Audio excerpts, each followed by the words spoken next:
नमस्कार, मैं हूं प्रभाकर मिश्रा। कोर्ट कचहरी और कानून से जुड़ी खबरें बताता हूं। अडानी हिंडनबर्ग रिपोर्ट के मामले में सुप्रीम कोर्ट ने एक एक्सपर्ट पैनल का गठन किया था। उस एक्सपर्ट पैनल की रिपोर्ट आ गई है और उसमें क्या कहा गया है, ये जानने के लिए हमारे साथ इस मामले में याचिकाकर्ता विशाल तिवारी हैं। उन्हीं से जानते हैं। सर, जो एक्सपर्ट पैनल की रिपोर्ट आई है उसमें क्या कहा गया है? देखिए, एक्सपर्ट कमेटी जो कॉन्स्टिट्यूट की गई थी उसने अपनी रिपोर्ट दाखिल की है, लेकिन उसने साफ तौर पर यह कहा है कि अभी इन्वेस्टिगेशन सेबी द्वारा जारी है, तो कोई भी कंक्लूजन जो निकल के आएगा वो सेबी की इन्वेस्टिगेशन बाद ही निकल के आएगा। लेकिन प्राइमा फेसाई जो सेबी द्वारा उसके सामने पोजीशन बताई गई, उसके आधार पे जो उन्होंने कंक्लूजन अपना कमेटी का दिया है वो ये है कि सेबी ने पाया है कि ऐसी 13 ओवरसीज़ कंपनीज़ हैं, एंटाइटीज़ हैं जो कि अडानी ग्रुप से लिंक्ड हैं और उनकी शेयर होल्डिंग प्रथम दृष्टया prima facie public share holding नहीं पाई गई है। तो अगर यह प्रूव हो जाता है कि उनकी share holding public share holding नहीं है तो यह सेक्शन 19A SCRR का वायलेशन माना जाएगा अडानी ग्रुप द्वारा। इसका मतलब क्या हुआ?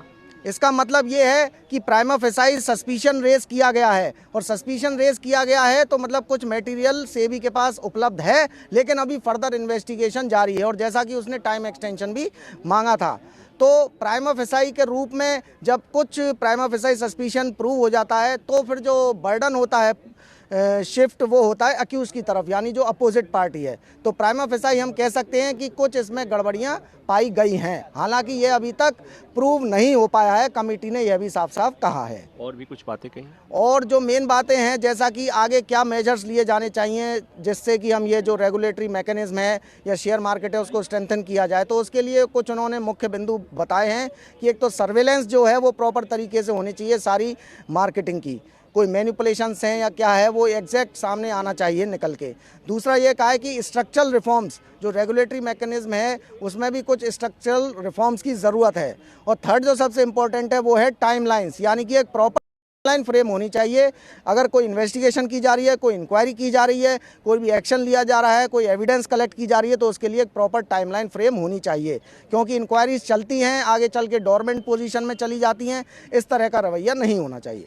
तो एक्सपर्ट पैनल की रिपोर्ट भी बहुत हद तक जो सेबी ने इनपुट दिया है उसी पर आधारित है?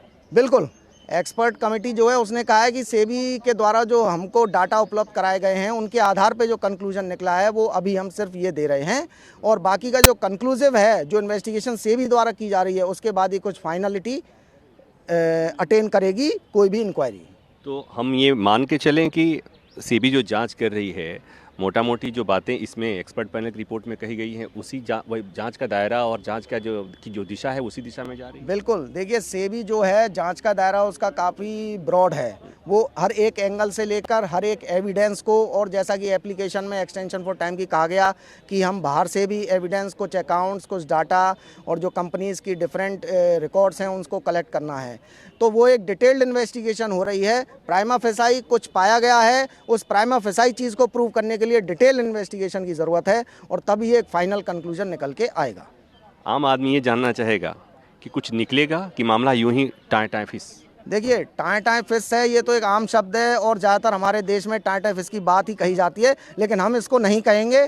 प्रथम दृष्टया कुछ निकल के आया है और कोई भी कैसी भी इंक्वायरी की रिपोर्ट आएगी, लेकिन आगे कुछ सुधार ज़रूर होगा। गवर्नमेंट को, सेबी को कुछ ना कुछ ऐसे स्टेप ज़रूर लेने पड़ेंगे ताकि आगे इन्वेस्टर्स का पैसा जो है वो आगे चल के भविष्य में सुरक्षित रहेगा। आप भी उम्मीद कीजिए सब कुछ ठीक हो। वीडियो बना रहे हैं अविनाश राणा। धन्यवाद। नमस्कार, मैं हूं मानक गुप्ता। अगर आपको हमारा ये वीडियो पसंद आया हो तो इसे लाइक और शेयर जरूर करें, और हाँ, हमें सब्सक्राइब और फॉलो करना ना भूलें ताकि आप देश और दुनिया की कोई खबर मिस ना करें। तो जुड़े रहिए हमारे साथ और देखते रहिए न्यूज़ 24।